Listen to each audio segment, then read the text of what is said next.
أعوذ بالله من الشيطان الرجيم. بسم الله الرحمن الرحيم. الحمد لله رب العالمين.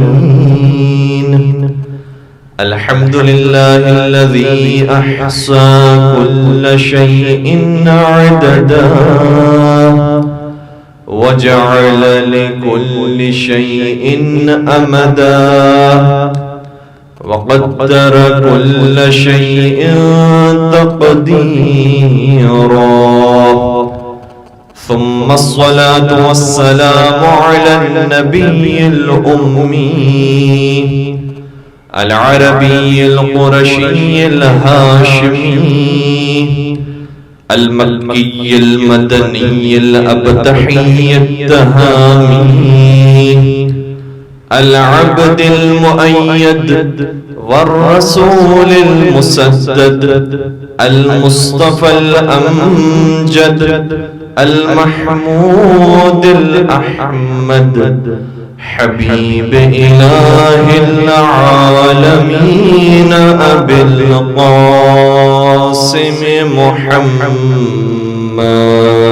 اللهم صل على محمد وعلى محمد وعلى أهل بيته الطيبين الطاهرين المعصومين المظلومين الذين أذهب الله عنهم الرجس وطهرهم تطهيرا.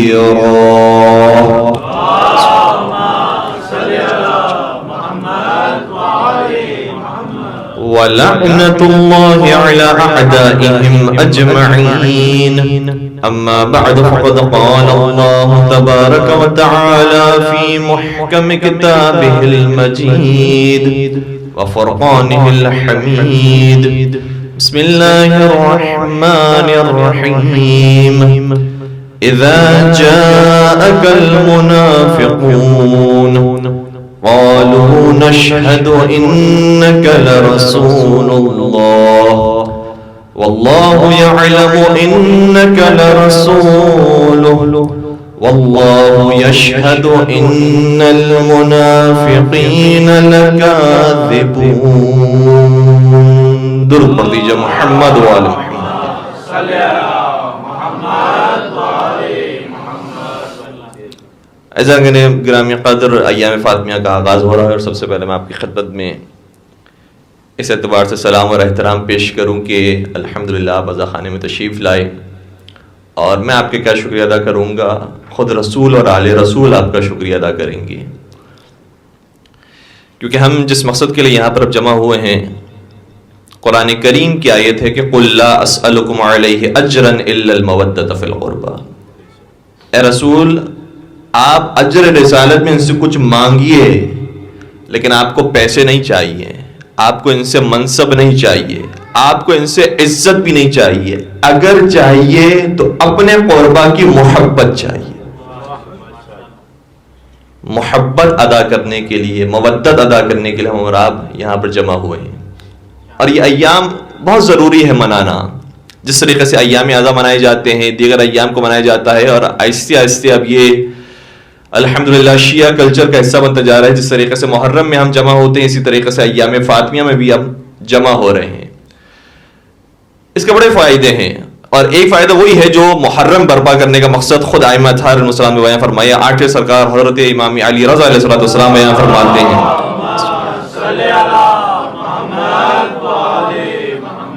کسی نے سوال کیا کہ فرزند رسول بتائیے آپ عاشور پر اتنا زور کیوں دیتے ہیں؟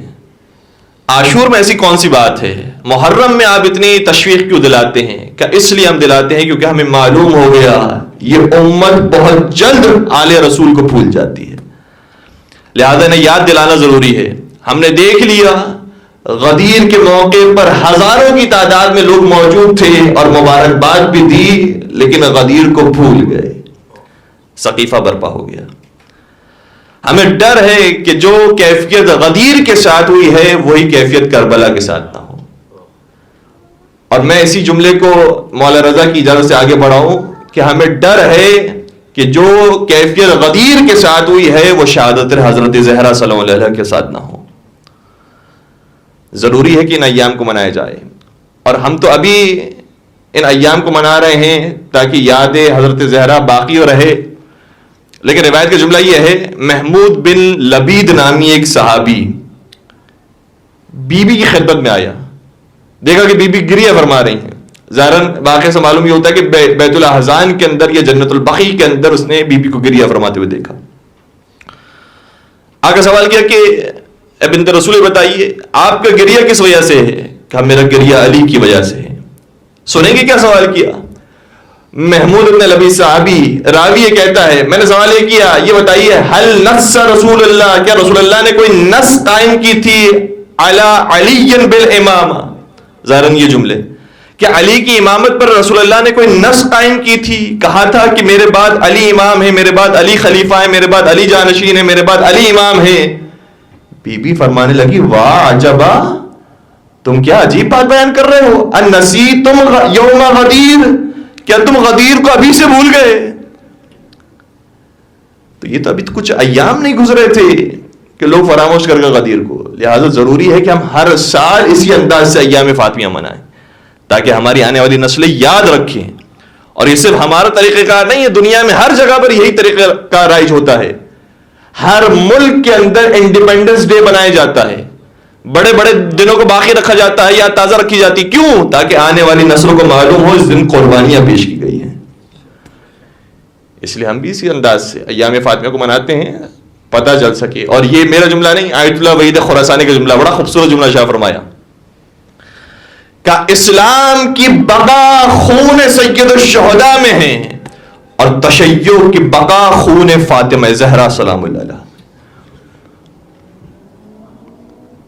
اگر کربلا کو ہم اس انداز سے نہ منائیں اسلام ختم ہو جائے, اور ایام فاطمیہ کو ہم برپا نہ کریں تو شیعت کا نام و نشان ختم ہو جائے. لوگوں کو اسی انداز سے اویئر کیا جائے گا, اسی انداز سے بتایا جائے گا کہ کیا گزری ہے آل رسول کے اوپر رسول اللہ کے بعد. اور پھر آیت اللہ وحید خراسانی کا دیگر علماء کا بھی جملہ ہے. آیت اللہ خامنائی بھی ایک مقام پر فرماتے ہیں شاید اس کے اندر بھی قدرت کو کوئی راز ہو کہ بی بی کی شہادت کی ایک تاریخ نہیں ہے, ورنہ ہمارے ائمہ علیہم السلام کی تقریباً تاریخیں مشخص ہیں, کون سی ولادت کی ہے, کون سی شہادت کی ہے. لیکن بی بی کی شہادت کی روایتیں بہت ساری ہیں. ہمارے یہاں معروف 2 روایتیں ہیں, 13 جمادی الاولیٰ یا بعض کہتے ہیں 14 جمادی الاولیٰ اور 3 جمادی الثانی. لیکن اگر روایات کو دیکھا جائے تو تقریباً 19 کے قریب اقوال موجود ہیں, 19 مختلف روایتیں موجود ہیں بی بی کی شہادت کی. آیت اللہ خامنہ فرماتے ہیں کہا قدرت کا بھی لگتا ہے اس کے اندر کوئی راز ہے کہ اگر روایتیں زیادہ ہوں گی بی بی کی شہادت کی تو بی بی کے ایام کو زیادہ منایا جائے گا. اگر ایک تاریخ شہادت ہوگی تو یقیناً ایک دن مجلس ہوگی اور ختم ہو جائے گی بات. لیکن کچھ روایتوں کے اندر جو زیادہ تاکید آئی ہے 13 جمادی الاولیٰ سے 3 جمادی الثانی جو ہم ایام منعقد کرتے ہیں, اس کے اندر راز یہ ہے کہ ہم مسلسل 20 دن بی بی کا ذکر کریں تاکہ شیعت محفوظ ہو سکے. تو ایام فاطمیہ کو منانا بہت ضروری ہے. انشاءاللہ ہماری نسلوں کے اندر پروردگار محبت حضرت زہرا, ان کے بابا کی, ان کے شوہر نامدار کی, ان کی اولاد کی محبت کو قائم و دائم فرمائے. اس محبت کے لیے درود پڑھ دیجئے محمد و آل محمد.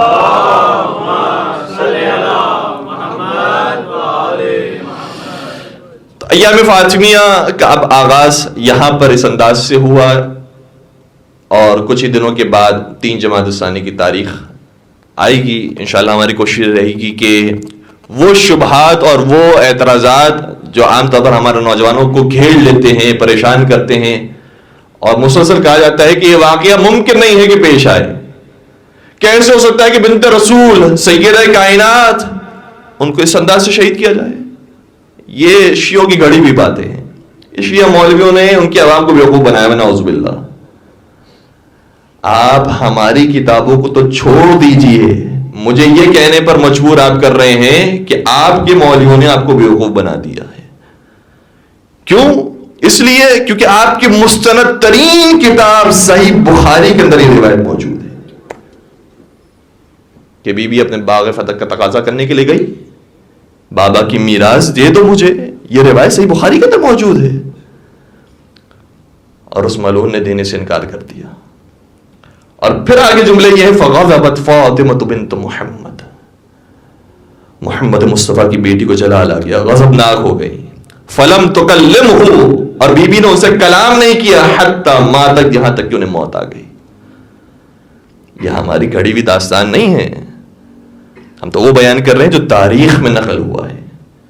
اور جو بعض مسلمانوں کے لیے باور کرنا، یقین کرنا بڑا مشکل ہوتا ہے کہ کیسے ممکن ہے وہ جو رسول اللہ سے اتنی محبت کرنے والے تھے، رسول اللہ جب وضو فرماتے تھے تو ان کے قطروں کو نیچے نہیں کرنے دیتے تھے، تبرکاً اٹھا لیا کرتے تھے، اسے چوما کرتے تھے، بال اور زلفے رسول اکرم کو محفوظ رکھا کرتے تھے. کیسے ممکن ہے کہ رسول اللہ کی یار کے ساتھ ایسا ظلم کریں؟ میں کہوں گا چلیں آپ کو شاید اس کے اندر شک ہو رہا ہے کہ بنت رسول کے ساتھ ایسا ہوا یا نہیں ہوا، لیکن اس میں تو یقین ہے کہ نواز رسول کو امت رسول نے ذبح کیا ہے، اس میں تو کوئی شک نہیں ہے. یہ کام کیسے ہو گیا؟ یہ ایک دن کا تو کام نہیں ہے، کوئی اتفاقی واقعہ تو نہیں ہے، ایک پوری پالیسی، ایک پوری سیاست ہے اس کے پیچھے، جس کے بعد کربلا برپا ہوئی. تو خود نواز رسول کا 3 دن کا بھوکا پیاسا ذبح ہونا یہ بتایا جا رہا ہے کہ امت رسول صرف کربلا کے میدان میں آل رسول کے دشمن نہیں بنی ہے، یہ پہلے ہی سے آل رسول کے دشمن تھی. اور پھر ہمارے پاس قرآن کریم کی آیات موجود ہیں. ہم اپنی طرف سے من گھڑت باتیں بیان نہیں کر رہے، یہ ہمارا کام نہیں ہے، ہم تو کتابوں سے بیان کرتے ہیں. اور نہ صرف شیعہ کتابوں میں، تمام مسلمان فرقوں کی کتابوں کے اندر یہ باتیں موجود ہیں. ہم اتحاد کے قائل ہیں، ہم ہدایت کے قائل ہیں، ہم روشنی اور نور کی طرف جانا چاہتے ہیں، جو صحیح راستہ ہے صراط مستقیم اس کی طرف جانا چاہتے ہیں. لہذا ہم جو بات بیان کر رہے ہیں قرآن و حدیث سے بیان کرتے ہیں. قرآن کریم کے اندر وفات رسول کی بات تو آپ چھوڑ دیجئے، حیات رسول میں قرآن کریم یہ کہہ رہا ہے کہ اے رسول جو آپ کے ارد گرد لوگ جمع ہیں انہیں آپ مسلمان نہ سمجھیے گا، یہ منافق ہیں، ان میں سے بعض منافق ہیں. اور کتنی آیت قرآن کریم میں منافقوں کے بارے میں ہے. یہ میری تحقیق نہیں، یہ بھی ایک اہل سنت عالم دین کی تحقیق، اور یہ معاصر ایک اہل سنت عالم دین ہے جنہوں نے تحقیق کی. ان کی تحقیق کا جملہ یہ ہے، کہتے ہیں کہ میرے نظریے کے مطابق قرآن کریم میں 147 آیتیں 147 آیتیں ایسی ہیں جو صرف منافقین کے بارے میں آئی. اچھا یہ ان کی تحقیق ہے، یقیناً آپ نے بھی قرآن کریم کی تلاوت کی ہوگی، مطالعہ فرمایا ہوگا، ہم نے بھی کچھ نہ کچھ مطالعہ جو کیا ہے. ہمارے اندازے کے مطابق 200 سے زیادہ آیتیں منافقین کے بارے میں ہیں. اچھا مان لیتے ہیں 150 آیتیں، 150 آیتیں ہیں، مان لیتے ہیں. تو یہ جو 150 آیتیں ہیں یہ صرف 2-3 منافقین کے بارے میں آئی ہیں. قرآن کریم تو ایک جملہ بیان کرتا ہے تو ایک گروہ کو شامل کر لیتا ہے. 150 آیتیں آئی ہیں منافقین کے بارے میں. تو کیا یہ گنتی کے لوگ تھے؟ عبداللہ بن ابی جو کہا جاتا ہے کہ وہ بس منافق تھا، وہ منافقوں کا سردار تھا، باقی لوگ تو بیچارے بڑے مسلمان معصوم اور مطیع و فرما بردار تھے، بڑے عاشق تھے. تو یہ 150 آیتیں کیوں نازل ہو رہی ہیں؟ اور آپ کو مزید تعجب ہوگا اس پر کہ قرآن کریم میں سورہ کافرون بھی موجود ہے، لیکن سورہ کافرون چھوٹا ہے، سورہ منافقون بڑا ہے. اس کا مطلب گویا یہ ہے کہ اسلام کو کافروں سے اتنا خطرہ نہیں تھا جتنا منافقوں سے خطرہ تھا. درود پڑھ دیجیے گا محمد و آل محمد.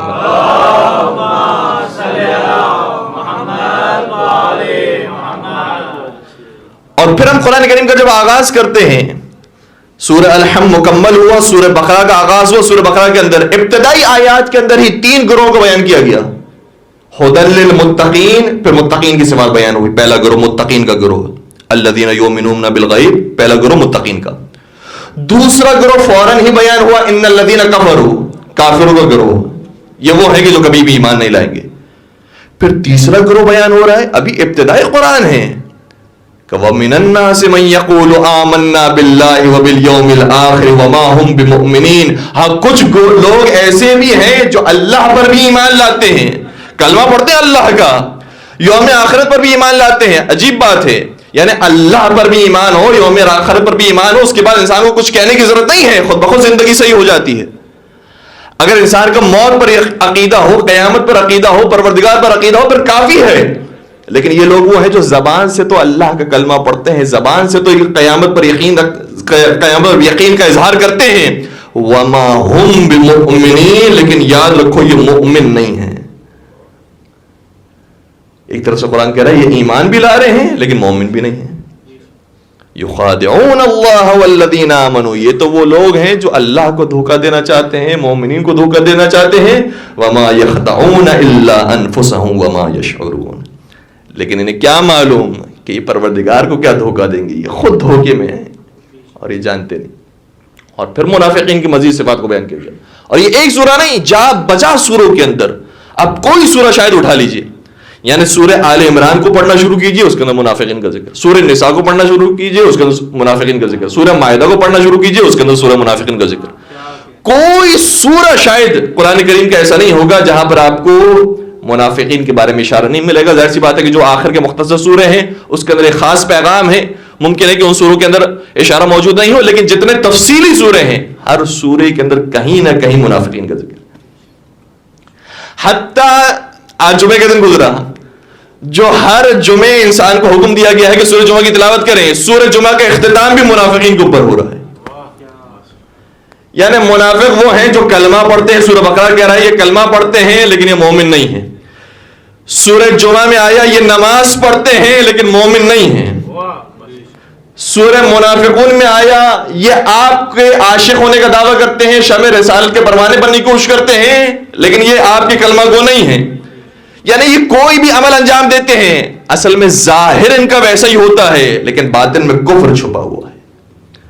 مولا متقیان امیر المؤمنین حضرت علی ابن ابی طالب صلی اللہ علیہ وسلم شفاعت.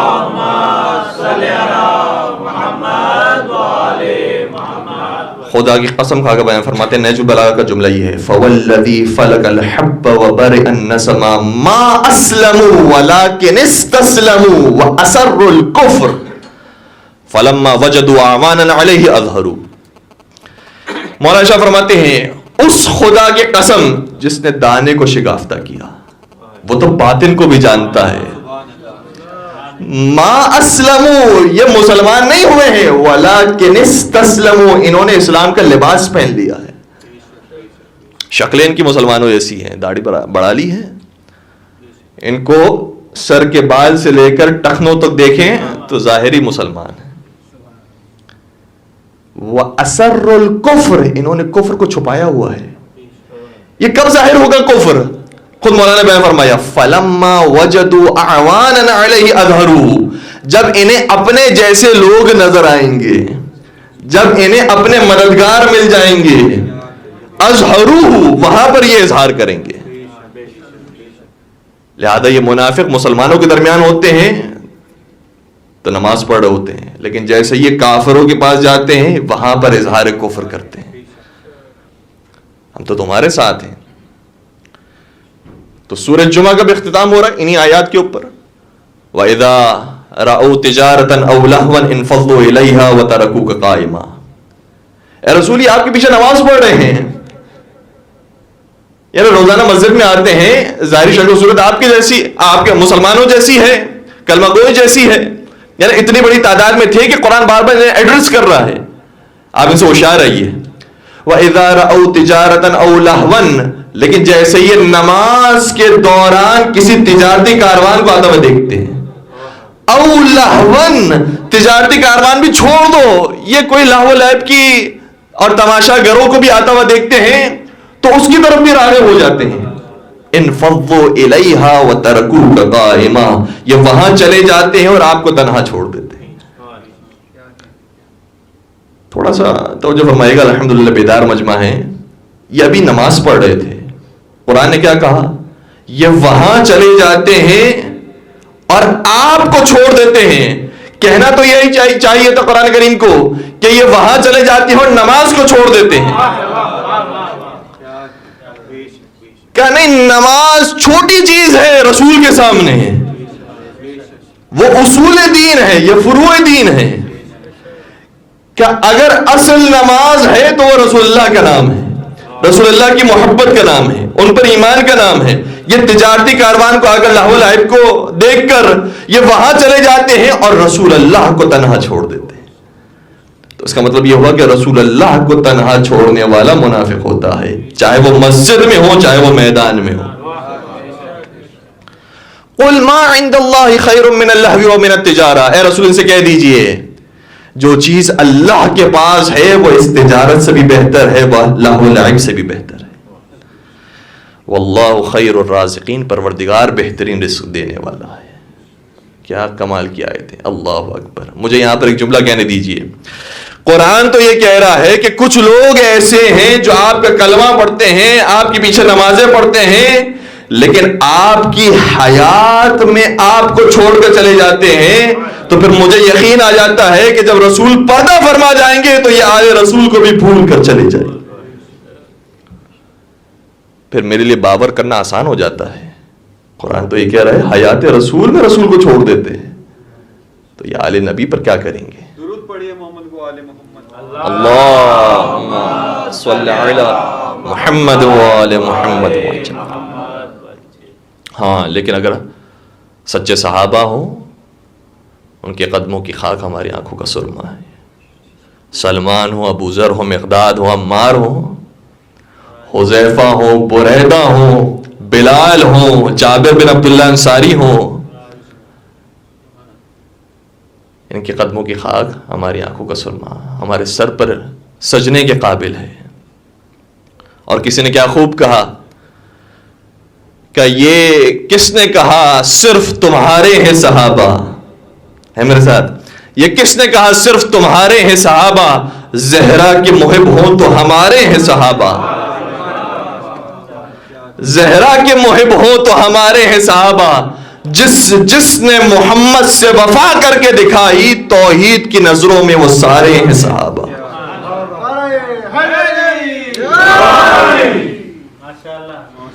تو صحابہ کا احترام بہت ہے۔ چوتھے سرکار حضرت امام زین العابدین علیہ الصلوۃ والسلام نے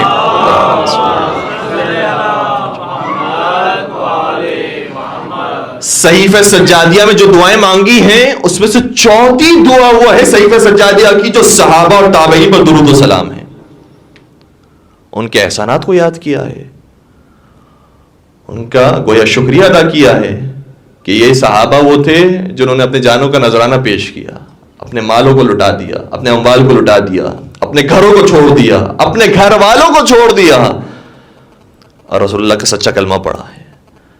تو جو واقعاً قربانی دینے والے ہیں، ائمہ اطہار علیہ السلام نے ان کی قدردانی کی ہے اور ہم بھی ان کی قدردانی کرتے ہیں۔ صحابہ ہماری آنکھوں کا نور ہیں، ہمارے سر کا تاج ہیں، لیکن صحابہ اور ہیں، منافق اور ہیں، اور دونوں میں فرق بہت باریک ہے۔ ظاہر دونوں کا ایک ہے، دونوں کلمہ پڑھنے والے ہیں، دونوں قریب رہنے والے ہیں، دونوں پیچھے آ کر نماز پڑھنے والے ہیں، دونوں ظاہری طور پر سارے اعمال انجام دینے والے ہیں، ظاہری شکل و قیافہ دونوں کا ایک ہے، لیکن فرق یہ ہے جب اسلام پر مصیبت آتی ہے تو صحابہ کھڑے ہوتے ہیں، منافق میدان چھوڑ کر چلے جاتے ہیں۔ اور یہ صرف رسول اللہ کے صحابہ کی بات نہیں ہے، جتنے بھی انبیاء آئے ہیں سبھی کے اصحاب کی یہی کیفیت ہے۔ قرآن کریم کو دیکھ لیجئے، جناب موسیٰ کے بار بار اصحاب کو ذکر آ رہا ہے۔ یہ قوم بنی اسرائیل کون ہیں جن کو اتنی نعمتیں بھی دی گئیں لیکن ساتھ ساتھ پروردگار کہہ رہا ہے یہ سب سے بدبخت قوم ہے، یہ جہنم میں جلانے کے قابل ہیں۔ یہ کون ہے قوم بنی اسرائیل؟ حضرت موسیٰ کو دیکھ رہے ہیں، حضرت موسیٰ پر ایمان لے کر آ رہے ہیں، حضرت موسیٰ کا ظاہری طور پر کلمہ پڑھ رہے ہیں، لیکن حضرت موسیٰ کا ساتھ دینے کے لیے تیار نہیں۔ اور جملے ان کے کیسے ہیں؟ اے موسیٰ آپ چلے جائیے، یہ جو شہر ابھی شروع ہونے والا ہے جہاں پر آپ قبضہ کرنے کی بات کر رہے ہیں، جو جن سے لڑنے کی آپ بات کر رہے ہیں، آپ چلے جائیے اور اپنے ساتھ اپنے اللہ کو لے کر جائیے، اور جب آپ فتح کر لیں تو ہم بھی آپ کے پیچھے آ جائیں گے۔ یہ قرآن کریم کی آیات ہیں۔ حضرت موسیٰ ہی کی قوم میں اور ان کے اصحاب میں سے ایک شخص سامری ہے، اور روایات کے اندر آیا ہے کہ فلاں صحابی بھی سامری امت رسول ہے۔ تو سامری کون ہے؟ یہ کلمہ پڑھنے والا ہے، جناب موسیٰ کا کلمہ پڑھنے والا تھا، ایمان لانے والوں میں سے تھا۔ حضرت عیسیٰ علیہ السلام کے حواریوں کو دیکھیں، حضرت عیسیٰ علیہ السلام کا، البتہ ہمارا قرآن کریم پر جو عقیدہ ہے اس کے مطابق حضرت عیسیٰ علیہ السلام کو موت نہیں آئی ہے، آسمان میں بلند کر لیے گئے، لیکن خود عیسائی جو کہتے ہیں وہ یہ کہتے ہیں کہ حضرت عیسیٰ کو قتل کر دیا گیا، شہید کر دیا گیا. اس کے بعد ہی تو ان کا وہ نظریہ بنا ہے کہ چونکہ ہمارے نبی، ہمارے حضرت عیسیٰ کو جو خیر خدا بھی مانتے ہیں اکثریت، تو حضرت عیسیٰ کو جو صلیب پر چڑھایا گیا، انہیں قتل کر دیا گیا، اس کے بعد ہمارے گناہوں کا کفارہ ہو گیا. وہ یہی تو کہتے ہیں نا، ہمارا عقیدہ یہ نہیں، لیکن وہ یہ کہتے ہیں. تو ان کے عقیدے کے مطابق حضرت عیسیٰ علیہ السلام کو موت آ گئی، انہیں شہید کر دیا گیا ہے. کس نے شہید کیا؟ عیسائی کہتے ہیں انہی حواریوں میں سے ایک ایسا تھا جس کا نام یہودا تھا، اور اس نے حضرت عیسیٰ علیہ السلام کا قتل کیا. تو اصحاب عیسیٰ میں لوگ موجود ہیں، اصحاب حضرت موسیٰ میں لوگ موجود ہیں. حضرت یعقوب علیہ السلام، نہ صرف یہ کہ قوم کی بات ہو رہی ہے، ان کی بیٹوں کی بات ہو رہی ہے. یہ بیٹے ایسے ہیں جنہوں نے حضرت یوسف علیہ السلام کو کنویں میں ڈال دیا، ان کو قتل کرنے کی تیاریاں کی. یہ کئی سارے واقعات، یہ کس لیے واقعات بیان کیے گئے ہیں؟ ہم پڑھیں اور پڑھنے کے بعد لطف لیں اور ختم کر دیں؟ سبق کے لیے باتیں ہیں کہ ہر زمانے کے اندر اس طرح سے لوگ پیدا ہوتے رہیں گے. تو رسول اللہ کے بھی اصحاب بھی، وہ لوگ جنہوں نے قربانیاں دیں، بڑے محترم ہیں، قابل احترام ہیں، ان کا ذکر ہوتا ہے، ان کا ذکر ہونا چاہیے، ہمیشہ باقی رہنا چاہیے. لیکن وہ لوگ کہ جنہوں نے اسلام کا لبادہ اوڑھ کر اسلام کو نقصان پہنچایا ہے، پروردگار کی لعنت ان کے اوپر ہے.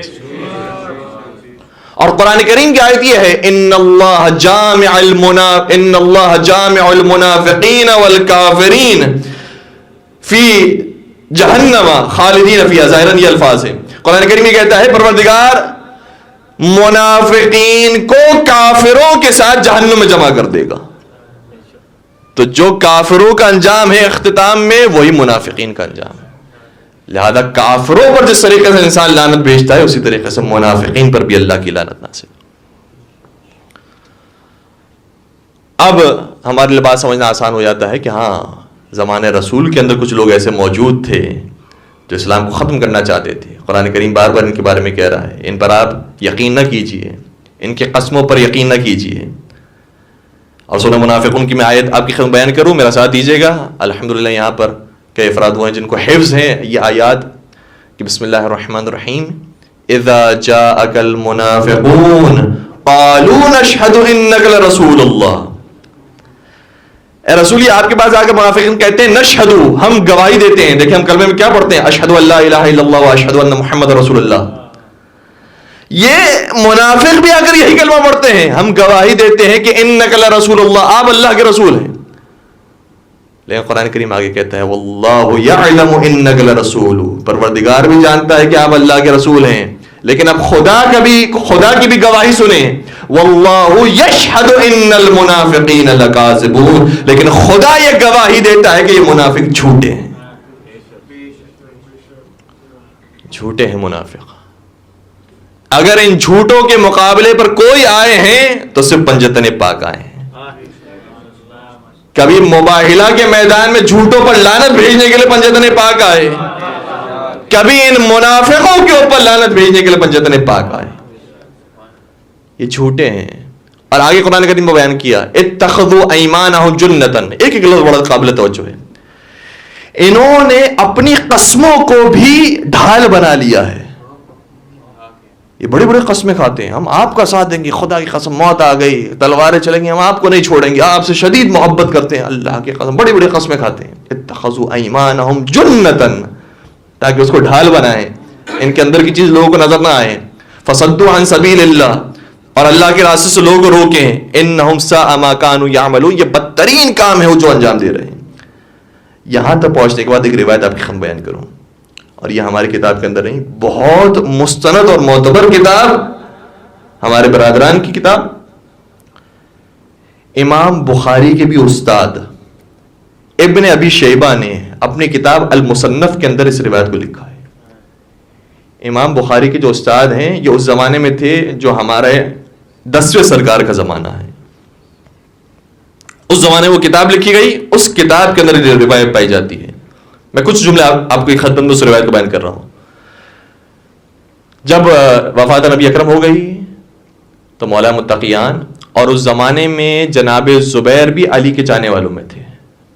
یہ شاید نوجوانوں کے لیے نئی بات ہوگی، بزرگان جانتے ہیں، انشاءاللہ مزید اس کی وضاحت کا موقع ملے تو بعد میں عرض کریں گے.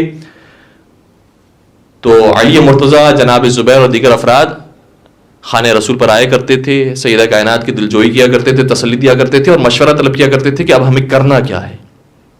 یہاں تک کہ یہ اطلاع پہنچی ثانی تک، اور ثانی آیا در سیدہ پر. یہ روایت کے جملے ہیں. اور آ کر کیا کہتا ہے؟ قسم کھاتا ہے. لیکن قرآن کریم نے کیا کہا؟ یہ قسم کے ذریعے ڈھال بناتے ہیں کہ ان کا باطن نظر نہ آئے.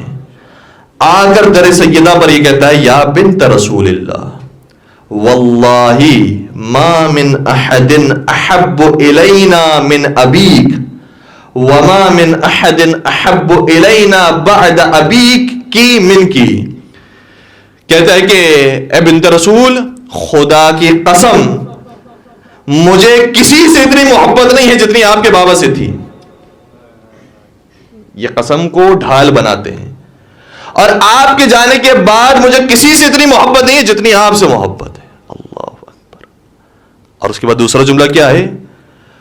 لیکن ویم اللہ، لیکن خدا کی قسم یہ بات مجھے اس بات سے روکے گی نہیں کہ اگر یہ لوگ آپ کے گھر پر جمع ہو رہے ہیں تو میں اس گھر کو آگ لگا دوں. یہ روایت کا جملہ ہے. اگر یہ لوگ بار بار آپ کے گھر پر جمع ہوں گے تو میں اس گھر کو آگ لگا دوں. یہ کہنے کے بعد چلا گیا. یہ کچھ افراد دوبارہ آئے. حضرت سیدہ نے کہا کہ ابھی وہ ثانی آیا تھا، یہ کہہ کر گیا تھا، اور پھر جناب سیدہ قسم کھا رہی ہیں، صدیقہ قسم کھا رہی ہیں. فرماتی ہیں خدا کی قسم جو وہ کہہ کر گیا ہے اگر یہ سلسلہ جاری رہا تو وہ کر کے رہے گا. اور وہی ہوا. تو یہ لوگ ظاہری طور پر بڑی خوش بیانی کرتے ہیں، بڑی قسمیں کھاتے ہیں، محبت کے دعوے دار ہیں. لیکن میں انہی سے سوال کروں گا، جو کام تم نے رسول کی بیٹی کے ساتھ کیا کیا اپنی بیٹی کے ساتھ کر سکتے تھے؟ رسول اللہ کی بیٹی، کسی نے کیا خوب کہا کہ تھی دشمنی خدا سے، کینے رسول سے، امت نے سارے بدلے لیے ہیں بطول سے. اللہ اکبر. در سیدہ پر آگ لے کر آئے. اور یہ شاید بات اگر باور کرنا ابھی مشکل ہو رہا ہے تو میں آپ کی خدمت بیان کروں. اور یہ بھی میرا جملہ نہیں ہے، اہل سنت عالم دین کا جملہ ہے. ابن ابی الحدید معتزلی، بہت بڑے عالم اہل سنت، شرح نہج البلاغہ لکھی، بڑا خوبصورت انہوں نے تجزیہ کیا. اور اصل تجزیہ تو ان کے استاد بزرگوار کا تھا جو انہوں نے کتاب میں نقل کیا ہے. کیا تجزیہ کیا؟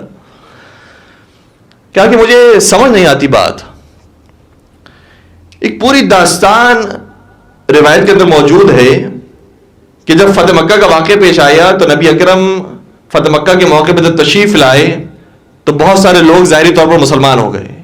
نبی اکرم نے سبھی کو بخش دیا، لیکن کچھ لوگ ایسے تھے جن کا نام لے کر ذکر کیا، اگر یہ خانہ کعبہ کی غلاف کو پکڑتے ہوئے بھی نظر آئے تو انہیں قتل کر دینا، مسجد الحرام میں بھی نظر آئے انہیں قتل کر دینا. گرچہ بعد میں انہوں نے آ کر توبہ کی اور سچے دل سے توبہ کی. ان میں سے بعض نے جو سچے دل سے توبہ کی انہیں معاف کر دیا گیا. لیکن ایک روایت اہل سنت کتابوں کے اندر پائی جاتی ہے اور میں وہیں سے پیش کر رہا ہوں. ان میں سے ایک شخص وہ تھا جس کا نام ہے حبار بن اسود. اس نے کیا کیا تھا؟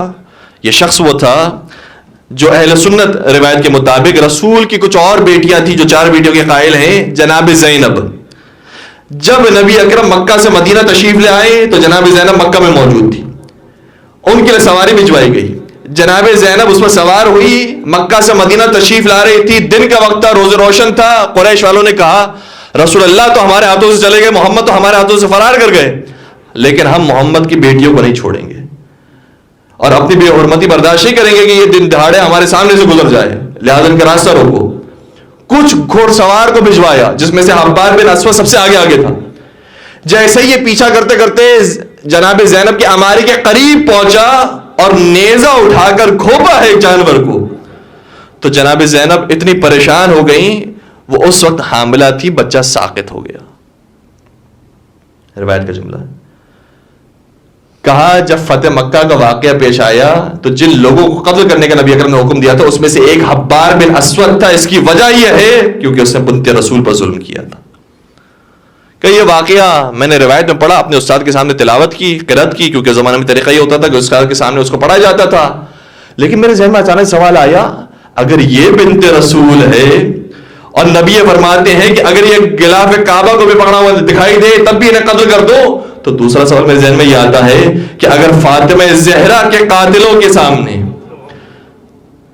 نبی اکرم زندہ ہوتے تو جس طریقے سے زینب کے قاتلوں کے بارے میں کہا تھا کہ جہاں ملے تمہیں قتل کر دو، فاطمہ کے قاتل بھی جہاں ملتے انہیں قتل کر دیا جاتا۔ اگر ان کے بچے کو سخت کیا ہے اور حکم یہ دیا گیا ہے کہ انہیں قتل کر دو، تو زہرا کا بھی لال سخت ہو گیا۔ 1/7 سادات شہید ہو گئی ہیں اس سخت ہونے سے۔ نسل سادات 1/7 1/3 حصہ ختم ہو گیا جناب محسن کی شہادت سے۔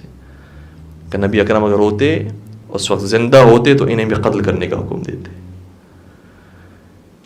تو خود برادران اہل سنت کے بڑے بڑے علماء نے اس بات کا اعتراف کیا ہے کہ ہمیں یقین آ جاتا ہے یہ واقعہ اگر دقت سے دیکھا جائے تو یقیناً وقوع پذیر ہوا ہے، بنت رسول پر ظلم ڈھایا گیا ہے۔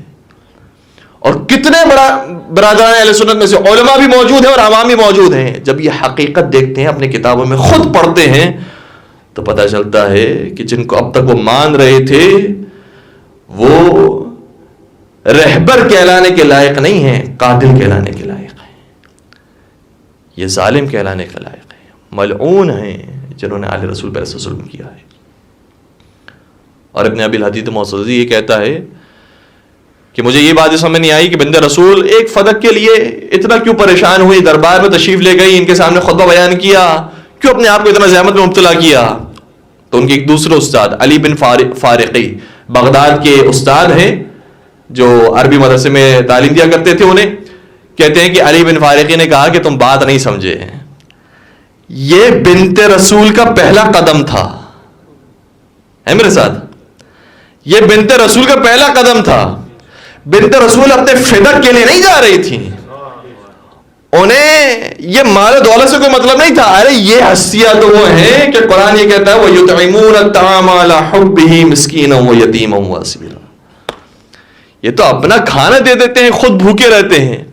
انہیں کھجوروں سے کیا مطلب تھا، انہیں درختوں سے کیا مطلب تھا، انہیں باغ سے کیا مطلب تھا؟ اصل ماجرا یہ تھا کہ اگر آج اس نے زہرا کو سچا مان کر فدق واپس کر دیا تو اگلے دن دوبارہ زہرا تشریف لائیں گی اور کہیں گی جس تخت پر تو بیٹھا ہے وہ تیرا تخت نہیں، وہ علی کا تخت ہے، وہ بھی تو واپس کر دے۔